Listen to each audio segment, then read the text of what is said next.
يا مساء النور على أجمل نجوم ومتابعين. ازيكم يا حبايب قلبي؟ عاملين ايه؟ أهلا بيكم في قناة حكاية نجمة القصص الكاملة. معاكم بسملة صالح. البيئة اللي حواليك بتطبع عليك سواء خدت بالك أو لأ. يعني لو قضيت يومك كله في سوق السمك هتخرج ريحتك سمك، حتى لو ما لمستش سمكة واحدة. بس لو قضيت نفس اليوم في محل عطور هتخرج ريحتك حلوة حتى لو ما اشتريتش أي حاجة. عشان كده خد بالك كويس من الكلام والمواضيع اللي بتدور في القعدات حواليك. لو دورت في دايرتك وقعدتك وما لقيتش حد بيتكلم عن التطور والالتزام والأفكار الجديدة والطموح، يبقى ما تستغربش لما تلاقي الحاجات دي مش موجودة في حياتك، وإنك متأخر جدا. لما تفضل محاوط نفسك بناس بتشتكي وتندب حظها على طول هتشوف الدنيا كلها سلبية وسودة.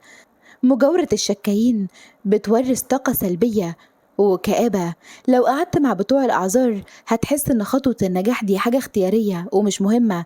مجالسة بتوع الأعذار بتخلص على الطموح، لكن لما تقرب من ناس عندها هدف وشغف وبتسعى وطاقتهم وكلامهم هيزقك لقدام ويخليك طموح. ولما تعيش وسط ناس لسانها دايما مليان حمد وشكر نظرتك للحياة كلها هتتغير.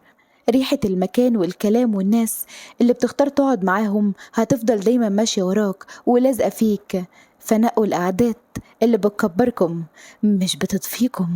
وحشتوني كتير من آخر قصة وجاية لكم بقصة روعة، وأنا كتبتها لكم بنفسي وحابة أعرف رأيكم فيها. ويلا بينا نصلي على النبي محمد عليه أفضل الصلاة والسلام ونستغفر ربنا ونشوف قصتنا بتقول إيه النهاردة.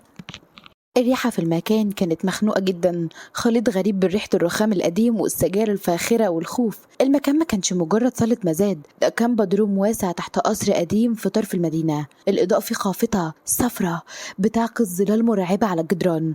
ورا الكواليس دي في أوضة صغيرة مقفولة بقفل حديد، كانت قاعدة على كرسي خشب مكسور، إيديها مربوطة بحبل حرير ناعم وجسمها بيرتجف. شعرها كان نازل على وشها، عيونها العسلية بتتحرك في الأوضة برعب. اتفتح الباب الحديد بصوت صرير، دخل راجل ضخم لابس بدلة سودا شكله يخوف، حط كوباية مية على الترابيزة القديمة وقال بصوت جاف: 5 دقايق والستارة هتترفع، استعدي. لارا رفعت راسها بسرعة، شفايفها كانت بترتعش وردت بلهجتها السورية الرقيقة اللي كانت طالعة مكسورة من كتر خوفها: الله يخليك، احكي معي. لمين بايعني؟ شو ذنبي أنا؟ بابا وين؟ أمانة تحكي لي شو عم بيصير. الراجل مردش، بصلها ببرود ولف ظهره عشان يخرج. لارا صوتت بصوت مخنوق وهي بتحاول تفك الحبل لكنه كان مشدود جامد. ولك حكيني، لك انت ما عندك قلب، ما عندك رحمة، كيف ببيع إنسانة هيك؟ لك أنا لارا، أنا مو بضاعة، رد عليا الله ياخدكم. الباب اتقفل فوق وشها برزعة هزت الأوضة كلها. قعدت على الأوضة ودموعها نزلت على خدها، بدأت تلمس لنفسها بصوت مبحوح: يا رب، يا رب مالي غيرك، شو هالصدمة هاي؟ كيف بخطة واحدة انكشعت حياتي وصرت بهذا الكابوس؟ بابا وينك؟ ليش تركتني إلهن؟ وفي الناحية التانية من القاعة الهدوء كان مرعب، رجال الأعمال وشخصيات من العالم المظلم والناس بياكلوا في بعض عشان النفوذ والفلوس. في الصف الأول كان قاعد بثبات يخوف فيصل، سند ظهره على الكرسي الجلد، لابس بدلة سودا فخمة من غير كرافتة، أول زرارين من القميص مفتوحين وإيديه ثابتة فوق بعضها. ملامحه كانت حادة، دقنه مع عيونه السودا كانت زي الصقرة، كأنها بتدي انطباع إن الشخص ده ما بيسامحش. سيجارته كانت بتطلع دخان بطيء وما كانش بيتكلم مع حد. كاريزما خاصة. على بعد كرسيين منه قعد راجل كبير في السن، شعره أبيض لكن عيونه مليانة خبز الدنيا. سليم البلي. سليم مال ناحية فيصل وقلبه صوت واطي وضحكة خبيثة: منور يا فيصل بيه، ما كنتش فاكر إن الحاجات دي تستهويك. انت طول عمرك بتحب التقيل ولا الجو هنا عجبك؟ فيصل ملفش وشه، حتى عينه كانت مثبتة على المسرح الفاضي وقلب نبرة هادية بس تقيلة زي الرصاص: انا بروح في المكان اللي فيه حاجتي يا سليم، وانت عارف كويس ان لما فيصل بيحط حاجة بياخدها. سليم ضحك بصوت مكتوم: بس البضاعة النهاردة مختلفة يا بطل، البنت دي وراها بلاوي، وراها أسرار تهد جبال. اللي هيشتريها مش بيشتري جسم، ده بيشتري أنثى موقوتة. فضل طفى السيجارة في الطفاية الرخام اللي قدامه وبص لسليم لأول مرة، نظرة خلت سليم يبلع ريقه بخوف: وأنا بعشق اللعب الطاغي، وبعدين أنت جاي تشتري ولا جاي تكركر فوق دماغي. سليم ابتسم بشر. جاي اشتري يا فيصل، وجاي اتاكد ان اللعبه دي بالذات مش هطلع بيها برا. ورا الستاره الصوت بدا يعلى في القاعه، صوت خبطات المطرقه على الخشب. الراجل الضخم ماسك لارا من دراعها بقوه ووقفها. لارا حاولت تقاوم، شدت جسمها لورا وهي بتعيط. اتركني، ما راح اخرج معه، اتركني يا مجرم. اسكتي وامشي معايا بالذوق بدل ما اشيلك زي الشكاره. لارا وهي بتتنفس بسرعه وخوفها بيزيد. ولك اتركني، انا انسانه، انتوا شو مفكرين حالكم؟ الله ينتقم منكم واحد واحد. زقها بقوة ناحية الستارة السودا التقيلة. لارا كانت حاسة إن قلبها يقف، إيديها مربوطة ورجلها مش شايلاها. وفي اللحظة دي سمعت صوت المذيع بتاع المزاد وهو بيقول في الميكروفون بصوت حماسي يخوف: والآن القطعة الأكثر غموضا وفخامة في ليلتنا، الصبية التي يطلبها الجميع والسر الذي يطارد الأقوياء. الستارة بدأت تترفع ببطء والضوء الأبيض الساطع ضرب في عيون لارا. غمضت عيونها من شدة الضوء ده، ولما فتحتهم بالتدريج شافت القاعة مليانة وشوش غريبة، نظرات طمع ووجوه خالية من أي رحمة. وفجأة عيونها جت في عيون فيصل اللي كان قاعد في الصف الأول ومركز عليها بثبات مرعب وكأنه مش شايف غيرها في القاعة. لارا بلعت رئة وشفايفها اتهزت، زفرت بصوت واطي جدا وهي حاسة بالخطر بيخنقها. يا الله، يا الله تحميني من هاد، وليه عم يطلع فيني هيك؟ كان الضوء الأعمى نزل على وش لارا بشكل يوجع العين، وصوت وشوشة الحاضرين في القاعة كان عامل زي طنين الدبان. وكانت كل النظرات بتفحصها بأسلوب رخيص يخلي البني آدم يشمئز من نفسه. لارا كانت واقفة، جسمها كله بيرتجف، حاسة إن الرخام تحت رجليها بيميل، بس عيونها فضلت متعلقة بعين الراجل اللي قاعد في الصف الأول، فيصل. كان المذيع واقف جنبها على المسرح، مسك دراعها بقوة وبيبتسم ابتسامة صفرة. رفع الميكروفون وقال بصوت جهوري: نبدأ المزاد على الجوهرة الثمينة، السر الذي يبحث عنه الجميع. السعر المبدئي $1,000,000. همهمات عالية هزت القاعة. لارا فتحت عيونها على وسعهم من الصدمة، بلعت رئها وشفايفها بترتعش، وبصت للمذيع اللي بيتكلم وبصوت مكسور مليان دموع قالت: شو 1,000,000؟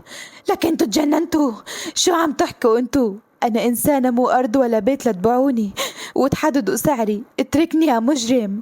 حاولت تسحب ايدها بقوة لكن المذيع شد الحبل على ايديها أكتر، قربت منه وقالب بصوت مليان كبرياء: ولك حل عني، الله يسود وجهك، لك انت ما في بقلبك رحمة، ما في نقطة شرف. المذيع اتجاهلها تماما وكأنها مش موجودة وقال: مين يزود؟ رفع سليم ايده بثقة وابتسامة الخبز على وشه وقال بصوت عالي: 1,050,000. لارا بصت لسليم برعب ووشها اصفر لما شافت نظراته. كانت حاسة ان الراجل ده معناه الهلاك. حاطت ايدها المربوطة على صدرها وبتهز جسمها وبتدعي وبتقول بصوت واطي: يا الله، يا الله دخيلك، لا تسلمني لهذا الظالم، يا رب تحميني، مو قادرة اتنفس، يا الله. المذيع قال: 1,050,000 عند سليم بيه، مين يزود على الجوهرة؟ وفي اللحظة دي وفي وسط الهدوء اللي كان في القاعة، فيصل ما رفعش ايده حتى، فضل ساند ظهره، حط رجل على رجل وبص لسليم نظرة سخرية، وبعدين رفع عيونه لارا اللي كانت بتبصله بنظرات استنجاد خفيفة، مش فاهمة هو مين ولا عايز ايه، بس مش عارفة ليه كانت متعلقة بيه. فيصل اتكلم وصوته الرخيم الهادي اخترق الصمت في القاعة وقال: $3,000,000. القاعة كلها شهقت. المذيع وقف كلماته في زوره وسليم لف وشه لفيصل بسرعة وعيونه بتولع غضب: انت بتلعب بالملايين يا فيصل، بتدفع الرقم ده في بنت. فيصل ما بصش لسليم، فضل باصص للارا وقال بنفس البرود: انا بدفعش في البنت، انا بدفع عشان اوريك حجمك يا سليم. ال3 مليون دول عشان اعرفك ان اللي بيقرب من حاجة انا حاطط عيني عليها بقطعه. لارا كانت بتسمع الحوار وجسمها بيلف، مش فاهمة الراجل ده بيحميها ولا بيشتريها. قربت لطرف المسرح وبصت لفيصل وقلب بحدة وهي بتغلب دموعها: لك انت مين؟ شو مفكر حالك؟ عم تزايد علي وكأني لعبة بين ايدك انت وهاد؟ لك انا مو ملك حدا، لا ملكك ولا ملكه، اتركنا نروح عند اهلي، اتركنا نروح لعيلتي. فيصل رفع عيونه ببطء ونظراته ليها كانت خالية من أي إشفاق، لكن كان فيها غموض حد يخلي الركب تخبط في بعضها. المذيع رفع المطرقة بسرعة وبترعش: $3,000,000 للشرس فيصل بيه، حد يزود؟ سليم وقف بغضب وصوت جهوري: 4 مليون. فيصل بصره بابتسامة خفيفة وقام وقف ببطء وطوله وهيبته اللي خلت القاعة كلها تسكت. حط ايده في جيب البنطلون وقرب ناحية المسرح وعيونه ما نزلتش من على لارا اللي كانت بتتراجع بخوف شديد، وقلب النبرة حاسمة ما فيهاش أي مجال للمناقشة: $10 مليون والكاش. ذهول تم حل على قاعة. سليم البلي اتجمد مكانه، وشه بقى أحمر من الغل، ما قدرش ينطق كلمة واحدة. الرقم كان خيالي ومفاجئ للكل. المذيع خبط بالمطرقة 3 خبطات متتالية وإيده بترتعش، وتم استلام الفلوس، ولارا أصبحت ملك فيصل بيه. لارا لما سمعت كلمة ملك فيصل بيه وكلمة إن هي ملكه حست بغصة في قلبها. رجلها ما شالتهاش، وقعت على ركابها فوق الخشب ودموعها نزلت بغزارة وهي بتشهق. يا باطل، يا باطل على هالزمن، لك أنا صرت بضاعة عم تتباع، ولك يلعن الفلوس يلي بتعمل فيكن هيك. فيصل طلع درجات على المسرح ببطء وثبات، وقف قدامها وهي كانت قاعدة على ركبتها بتبصله بطفولة وكبرياء جريح. فيصل نزل لمستواها، مسك دقنها بطرف صوابعه لكن بدون ما يوجعها، ونطق بصوت واطي عشان ما حدش يسمع غيرها: اسمها صرتي في حماية فيصل، مش بضاعة يا شاطرة، واللسان الطويل ده لو ما تلمش هعرف ألمه كويس قوي. لارا بصت في عيونه بقوة رغم الخوف اللي بياكل جسمها، وقلب بصوت مخنوق: حماية؟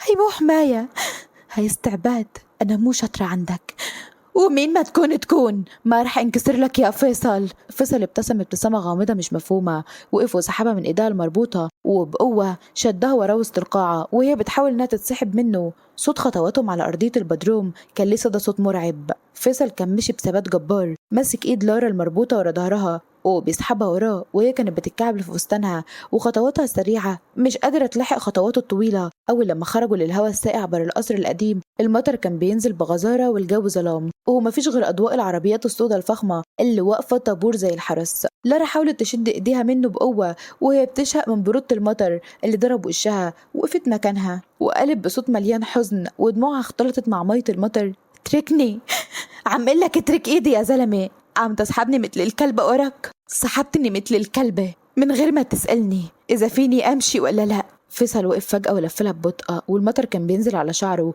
وشكله حد زي الصخرة. قرب منها خطوة واحدة خلتها ترجع لورا بتلقائي، وبصلها بنظرة تقيلة وقلب برود: الكلاب هم اللي سايبينك جوا يا شطرة، أنا دفعت فيكي تمن يشتري أمها، فلما أقول نمشي تمشي من غير ما أسمع صوتك. رفعت راسها وقربت منه وعيونها العسلية بتولع بكبرياء رغم الخوف اللي هز جسمها: أنا مو شاطرة، وأنا ما طلبت منك تدفع ولا قرش، لكن انت اشتريتني عشان تحرق قلب هداك الزلمة التاني، مو لتحميني، وانت وهو مثل بعض، وجوه مختلفة لعملة واحدة. فصل بص لشفايفها اللي بتنطق من البرد، ونظرات عيونه لمحت لمعة غريبة مزيج بين الإعجاب بكبريائها وبين الرغبة في إنه يكسر التمرد ده. مسك فكها بإيده وصوابعه كانت دافية عكس المطر التلج، وقرب وشها منه وقال: لسانك ده سكر يا لارا، بس بيلعب في منطقة خطر قوي، لو فاكرة إنك هتخليني أفقد أعصابي تبقى غلطانة. أنا هادي جدا جدا جدا، مش هقولك تلاجة، لأ أنا ديب فريزر، بس هدوئي حارق. لارا بلعت ريقها، شفايفها اتهزت ونظراتها ضعفت لثواني من قربه ده وريحة عطره الفخم اللي اختلطت بريحة المطر، لكنها سحبت وشها بسرعة وملت بجسمها بعيد. حل عني الله يوفقك، حل عني. فتح الحارس باب العربية وفصل زقها بالراحة وقال: اركبي. ركبت لارا وهي بتنكمش على نفسها في زاوية العربية وهو ركب جنبها على طول. أول ما الباب اتقفل الصمت خيم على العربية، صوت المطر وهو بيخبط في الزجاج كان هو الصوت الوحيد. فصل حط ايده في جيبه وطلع آلة حادة. لارا أول لما شافتها اتسمرت مكانها ونفسها بقى طالع نازل بسرعة برعب حقيقي. شو رح تعمل؟ شو هاد؟ انت شو عم تعمل؟ فصل ما ردش، قرب منها في الكنبة اللي ورا. لارا ضغطت ظهرها في الباب وعينها وسعت جدا. لك أمانة لا تقرب، لك شو عملت لك أنا؟ يا رب، يا رب تحميني. فصل مسك ايدها المربوطة ورا ظهرها بقوة وقرب لدرجة ان هو خبط فيها. لارا غمضت عينها بقوة وهي بتتنفس بصعوبة متوقعة ان هو خلاص هيخلص عليها، لكنها حست ان ايديها اتحررت لما الحبل اتقطع وايديها بقت حرة. لارا فتحت عينها بسرعة مصدومة وجابت ايديها قدامها وكان عليها علامات حمراء وزرقاء مكان الحبل. بدأت ان هي تدلك معصمها بوجع وبصت لفصل بذهول: ليش فكتني؟ فصل رجع الآلة وبص من شباك العربية وقال: فصل ما بيمشيش مع حريم مربوطة، انت مش أسيرة يا لارا، انت ضيفة، بس ضيفة مش بمزاجها. لارا بصت لإيديها وبصت له، حس بمشاعر متناقضة بتاكلها من فهم البني آدم الغريب ده. خوف مرعب منه وفي نفس الوقت في أمان في نبرته خلت قلبها يدق دقة غريبة مش فاهمة سببها. قربت منه شوية وقالت بفضول: ضيفة؟ في ضيف بيكلف 10 مليون دولار؟ مين انت يا فيصل؟ وليش اشتريتني؟ وبابا بابا وين؟ شو عملتوا فيه؟ فيصل لف وشه ليها وعيونه اتجمدت وصاد غموض يرعب المكان. قرب ايده وحط صوابعه على شفايفها بالراحة عشان يسكتها. اللمسة كانت دافية وجريئة، خلت لارا تتجمد وعينها تتوسع. أسئلتك كتير قوي والوقت مش مناسب. أسئلة زي دي ممكن تخلي حياتك تنتهي قبل ما نوصل للقصر. وسحب صوابعه ببطء شديد وهو شايف الرعب الممزوج بجمال عيونها العسلية.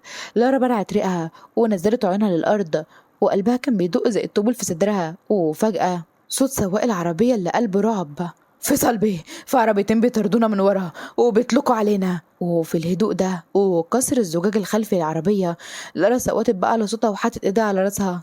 يا الله، شو عم بيصير؟ فيصل سحبها بسرعة من كتفها وضغط عليها لحد ما خلاها تحت دواسة العربية، وجسمه بقى مغطيها بالكامل عشان يحميها. لارا كانت تحته، حاسة بتقل جسمه ودفء أنفاسه اللي نازلة على رقبتها وعيونه في عينيها اللي كانت مليانة غضب وشراسة مرعبة. وقال وبيسحب فرفره: اثبتي مكانك وما تتحركيش. اللعب بدأ. صوت انكسار الإزاز كان بيعمل صفير. العربية الجيب الفخمة كانت بتتجمع وتتهز يمين وشمال على الطريق السريع وسط المطر والغابة القحيلة. لارا كانت محشورة في أرضية العربية، دراعاتها كانت ملفوفة حوالين راسها التايهة، وكل خبطة في جسم العربية الخارج كان بيخلي جسمها يتنفض كأن صعقة كهرباء لمستها. ريحة البارود المكتوم اختلطت بريحة المطر وبريحة عطره الفاخر وصدره اللي بيعلى ويوطى ودقات قلبه السريعة.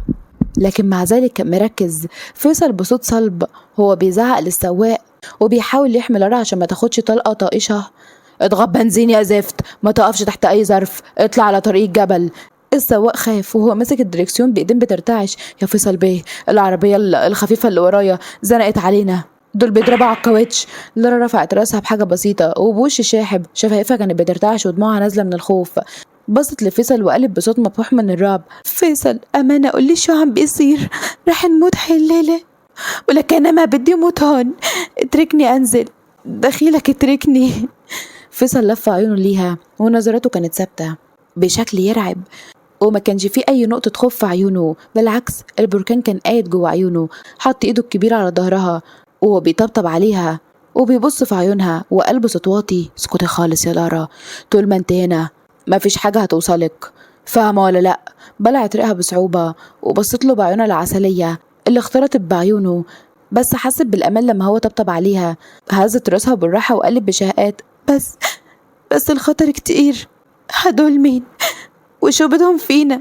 وشو بدهم؟ فصل مردش، سحب جسمه لورا ثانية واحدة وطلع الفرفر بتاعه وعمره بصوت خلى لارا ترتعش، وفتح الشباك الجانبي بنص فتحة والمطر والهواء مالوا العربية. فصل طلع جزء من جسمه بثبات رهيب وبدأ يطلق طلقات متقطعة ودقيقة جدا: طخ طخ طخ. لارا حطت ايديها على ودنها وغمضت عيونها: يا الله تحمينا، يا الله دخيلك يا الله.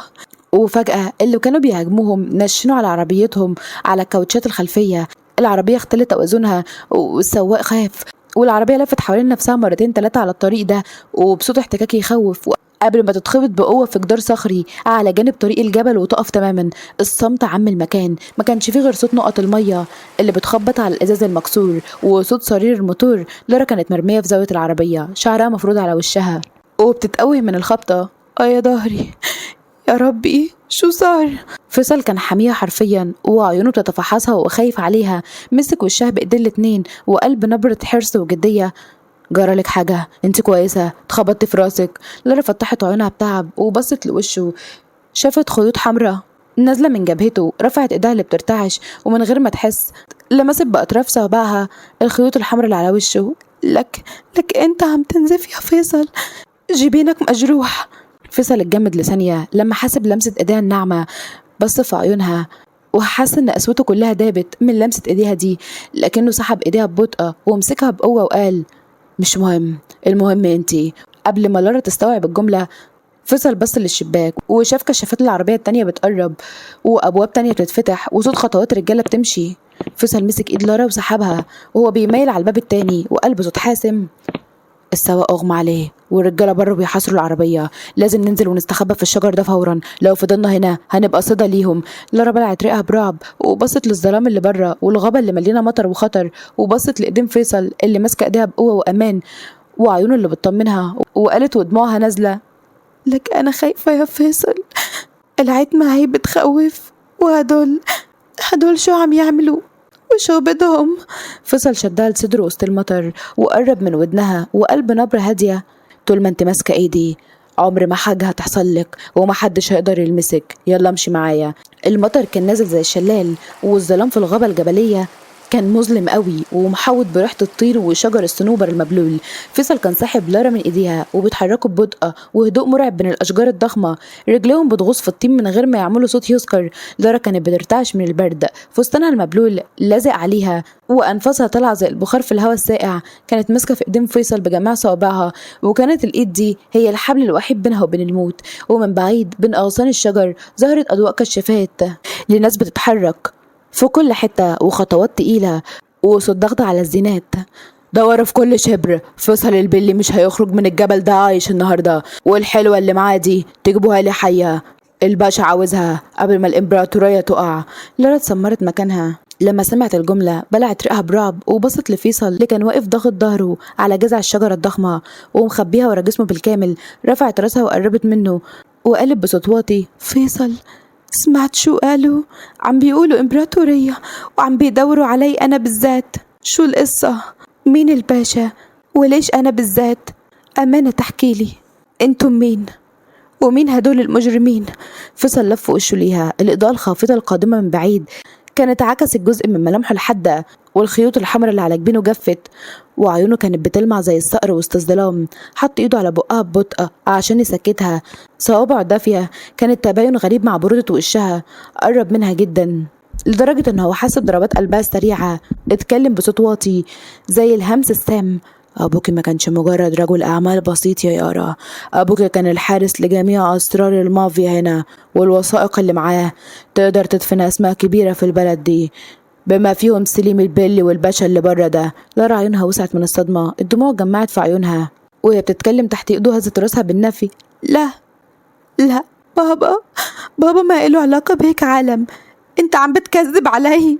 فيصل سحب ايده وحط ايده على شعرها وقال بغموض وحنان: ابوكي بيعك في المزاد عشان ينفد بجلده ويسلمه من النسخة المزيفة، وانا اشتريتك عشان انقذ حياتك من الناحية، وعشان المفتاح الحقيقي للوثائق دي مكتوب في حاجة انت شايلاها ومن غير ما تعرفيه. لارا حست بغصة في حلقها، ركابها خبطت في بعضها من هول الصدمة. ابوها اللي كانت فاكراه الضحية طلع هو اللي باعها. العالم كله كان بيلف بيها من القهر والكبرياء الجريح اللي اختلطوا بالخوف، ودموعها نزلت بقوة. فيصل شاف الضعف والانكسار اللي بان عليها ونظرة قسوته اتغيرت فورا.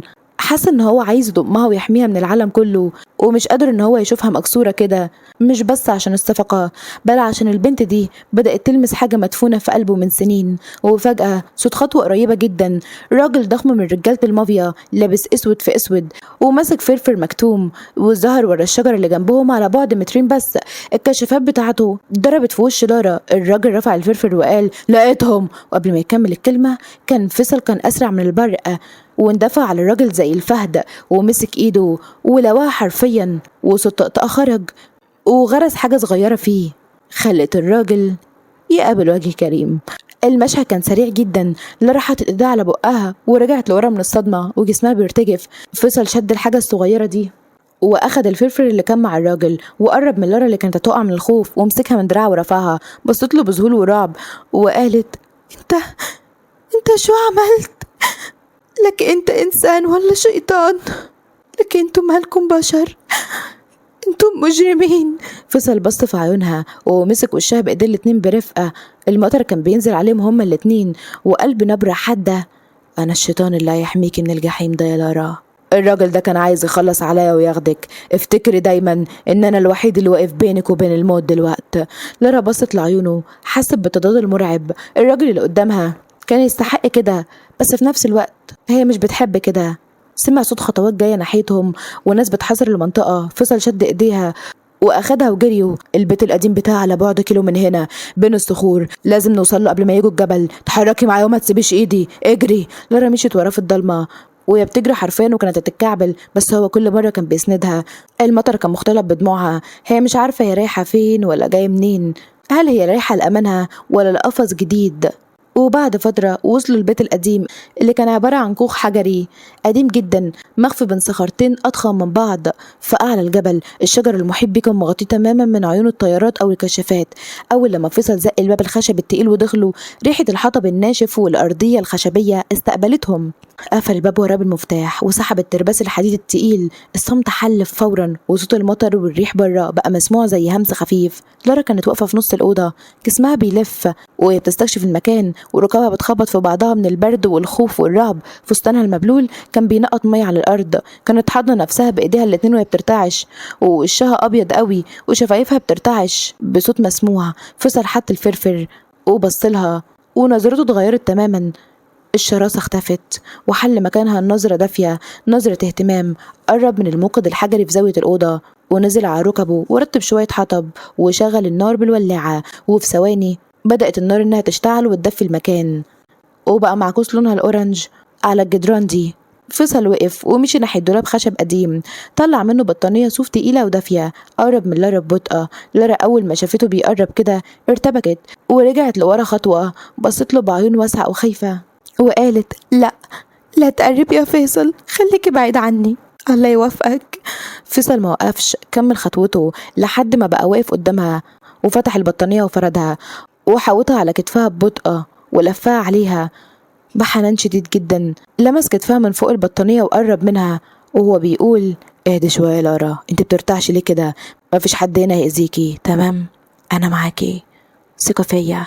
لارا بلعت ريقها، حست بالدفء مش بس بسبب البطانية لكن من قربه، من ريحة عطره الفخم اللي اختلطت بريحة الحطب، من كلامه اللي بيطمنها، نظراته، اهتمامه، خوفه عليها. بصت لعيونه اللي زي الصقر وقالت: كيف بدك يعني اهدى؟ انت قبل شوي خلصت على الزلمة قدام عيوني، وبابا بايعني عشان مصالحه، لك أنا شو عملت بحياتي ليكون هذا مصيري بين مجرمين وأسرار مالي فيها ذنب ولا دخل؟ ليش هيك يا الله؟ شهقة دافية خرجت منها ودموعها نزلت بغزارة. فصل رفع ايده ببطء شديد ومسح دمعتها دي وبصلها برفقة. بصت في عيونه وهي أول مرة تشوف النظرات دي. فصل اتكلم بصوته الرخيم بنبرة صادقة جدا: أبوك اختار طريقه يا لارا، بس انت مالكيش ذنب، والراجل اللي عملت فيه كده عملت كده عشان كان عاوز يأذينا. أنا مش قديس، أنا بعترف لك أنا عايش في الظلام من زمان، بس الظلام ده هو الوحيد اللي قادر يحميكي دلوقتي. لارا بصت لإيده اللي كانت ماسكة خدها وقالت بصوت خافت: وانت مين بيحميك من حالك يا فيصل؟ انت عم تحرق حالك بهذا العالم، شايف الجرح هاد؟ انت كمان عم تنزف وعم تتوجع من جوا.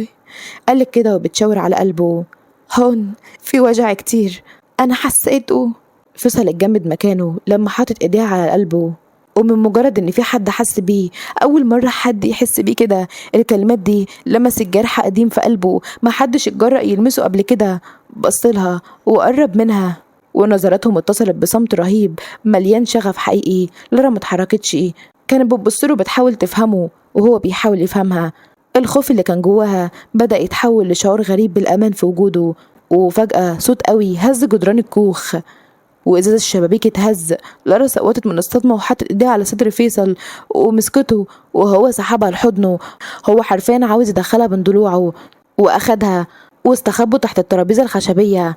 النور انقطع والظلام حل في المكان، ما كانش فيه غير ضوء الموقد اللي بدأ يضعف. فيصل كان ضمم لارا لأحضانه عشان يحميها، والفرفر كان في ايده التانية وعيونه بتتحرك في الأوضة بشراسة وتركيز عالي. لارا كانت حاسة بدقات قلبها العالية وهو بتبصله وهو متحول لأسد مستعد ان هو يخلص على العالم كله. فيصل هدول وصلوا لأكواخنا.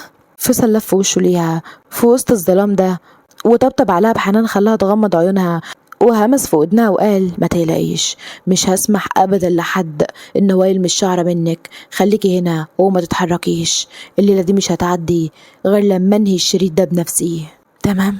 تمام. الصمت اللي جه بعد الصوت القوي اللي حصل كان صعب جدا. ريحة البارود والتراب كانت مالية المكان. الموقد بقى بيطلع شرار خفيف ونور أحمر باهت بيكشف الدخان اللي طاير في سقف الكوخ. فصل قام ببطء شديد وهو بيحمي لارا، وعيونه على الباب الخشب اللي اتخلع منه جزء من الحافة بسبب الضغط. كان ماسك الفرفر بإيده والإيد التانية ضامن بيها لارا وبيشيك على الآلة الحادة اللي في حزامه. لارا كانت ماسكة فيه وشعرها كان مفروض على كتفها بتعب، بتبصله بعيون واسعة مليانة بريق خوف وحماس غريب، وشفايفها بترتعش بس نبرتها كانت صلبة. قربت منه وقالت بصوت واطي: فيصل، لا تطلع برات الكوخ، مو جايين ليتفاوضوا، هدول جايين يمسحوا المكان. خليني معك، لا تتركني بالعتمة لحالي. فيصل لف وشه ليها ببطء وعيونه كانت زي الفهد في الليل، مفيش فيها أي متر تردد.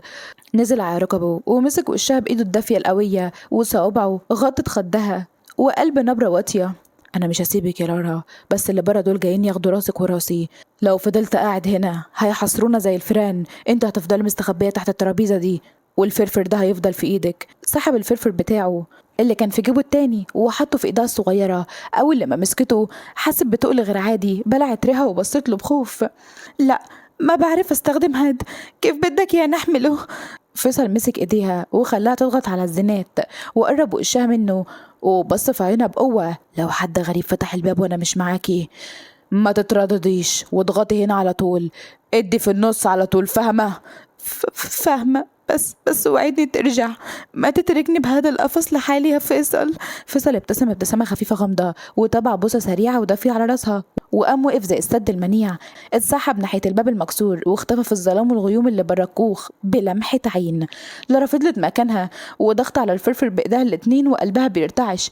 كل خلية في جسمها كانت بتتنفض بخوف، بس في نفس الوقت كان في شعور بيتولد جواها، شعور القوة والإصرار على النجاة، وشعور إن الراجل ده بقى قطعة منها مش قادرة تستغنى عنه. وفجأة من بره الكوخ بدأ الصراع الحقيقي: طخ طخ طخ، أصوات متواصلة، ناس بتقع على الأرض وبترتطم في الصخور، وفصل بيتحرك زي الشبح وبيخلص عليهم واحد واحد في ظلام الجبال ده. لكن فجأة ساد الهدوء التام، انقطع الأصوات. لارا حبست أنفاسها وبلعت رئها بصعوبة شديدة، والصوت خطوات تقيلة ومترددة بدأت تقرب من باب الكوخ المكسور.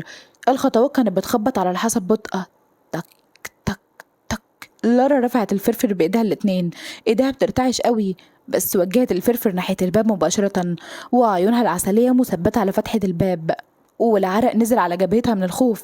الظل ظهر عند الباب رجل ضخم لابس معطف اسود تقيل ماسك كشاف وبيدور بيه في الأوضة. الكشاف ضرب في وش لارا مباشرة. الراجل ضحك بصوت خشن ومرعب: لقيتك يا حلوة، الباشا بيسلم عليكي وبيقولك الوثيقة راحت، بس انتي البضاعة الأهم. صوتت بأعلى صوتها وقالت بنبرة مليانة غضب وكبرياء: أنا مو بضاعة يا حيوان. وضغطت على الزناد: طخ. وهنا خرجت واحدة استقرت في كتف الراجل، رجع لورا وهو بيتألم، وفي نفس اللحظة ظهر فيصل من ورا زي الصاعقة بالظبط، مسك رأس الراجل ببطء وقوة ولواها. أصدر الصوت طقطقة. الراجل نزل على الأرض عشان يقابل وجه كريم. فيصل دخل الكوخ والمطر والخيوط الحمراء على وشه، بس عيونه كانت مثبتة على لارا. لارا نزلت الفرفر وجسمها بيتنفض وبصت لفيصل بدموع. قرب منها بسرعة ورمى اللي في ايده ونزل على ركبه وضمها لأحضانه بقوة مرعبة، وهي حاطت راسها على صدره ومسكت في هدومه وهي بتعيط وبتشق على آخرها: فيصل، انت رجعت، لكن أنا كنت خايفة ما ترجع، كنت مرعوبة. فيصل ضغطها لصدره أكتر وشفايفه كانت في شعرها المبلول وقلبه صوت جدا: قلتلك محدش هيقدر يلمسك طول ما أنا عايش. انت ايه؟ انت عملت كده بجد يا لارا؟ انت حميتي نفسك، انت طلعتي أشجع مني. رفعت راسها وبصت في عيونه، الدموع نزلت على خدودها، وقبل ما تنطق كلمة مسك وشها بإيديه الاتنين بحنان ورجع خصلات شعرها ورا ودنها وهو بيبص لها نظرة أول مرة يبصها لها.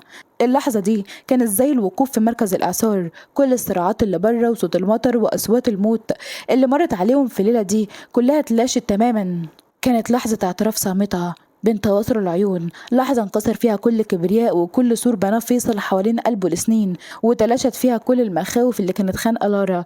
سند جبينه على جبينها، فتحت عيونها بتدريج وعيونها العسلية كانت بتلمع بدفء وصدرها بيعلى وينزل. صوابع ايديها الناعمة كانت لسه ماسكة في قميصه المبلول ومش قادرة تسيبه. فيصل اتكلم وصوته رخيم جدا وقلب نبرة عاطفية صادقة خالية تماما من أي قسوة: من اللحظة اللي شفتك فيها واقفة على خشبة المزاد وعينيكي فيها التحدي ده كله، عرفت انك مش مجرد صفقة ولا مجرد طريق للانتقام يا لارا، انت دخلت عالمي وحطمت كل قواعدي.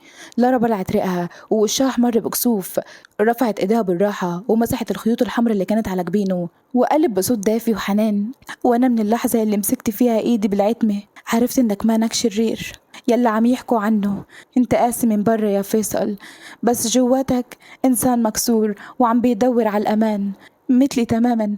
انا ما عدت اخاف منك، انا صرت خايفة عليك. فيصل ابتسم ابتسامة هادية، ابتسامة ظهرت على وشه لأول مرة من سنين. مسك ايديها اللي على خده وبسها ببطء، ووقف وسحبها معاه بسهولة، وبقى بيبص ناحية الباب المكسور، وبص ناحية الباب المكسور وقلب ثبات. الرجالة اللي برا كانوا خط الدفاع الأول لسليم البيلي. النهاردة الليل انتهى، بس التصفية الكبيرة هتكون الصبح. سليم والباشا لازم يدفعوا تمن كل ده وتمن الرعب اللي عشتيه. لارا مسكت ايده بقوة وقربت منه وبصت في عيونه: وانا رح اكون معك يا فيصل، ما رح اتركك تروح لحالك، ولا رح اقبل اكون الضحية بعد اليوم. اذا هي حربك فهي صارت حربي كمان. فيصل بصلها بفخر واضح ونظرات الإعجاب في عيونه كانت بتكبر. سحب فرفره من على الترابيزة وبعدين سحب معطفه التقيل وحطه على كتف لارا عشان يدفيها.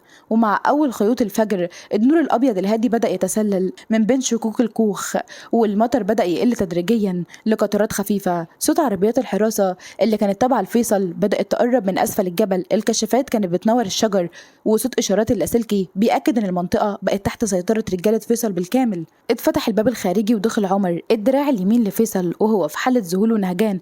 فيصل بيه، المحق كله اتأمن. سليم البلي كان فاكر ان هو زنقنا هنا، بس قواتنا حصرت مقراته في المدينة، ودلوقتي هو ورجالته استسلموا. فيصل هز راسه ببطء وثقة وقال بصوت حاسم: سليم البلي انتهى يا عمر، جهز العربيات احنا نازلين القصر. عمر بص لارا باحترام ونزل راسه وبعدين خرج يأمن الطريق. فيصل لف لارا وحط ايده على ظهرها بحنان وضمها ليه وقربها منه وقال: القفص اتفتح يا لارا، والسر اللي ابوكي سابه انا مسحته من الوجود النهارده. انتي حرة دلوقتي، حرة ترجعي لحياتك او...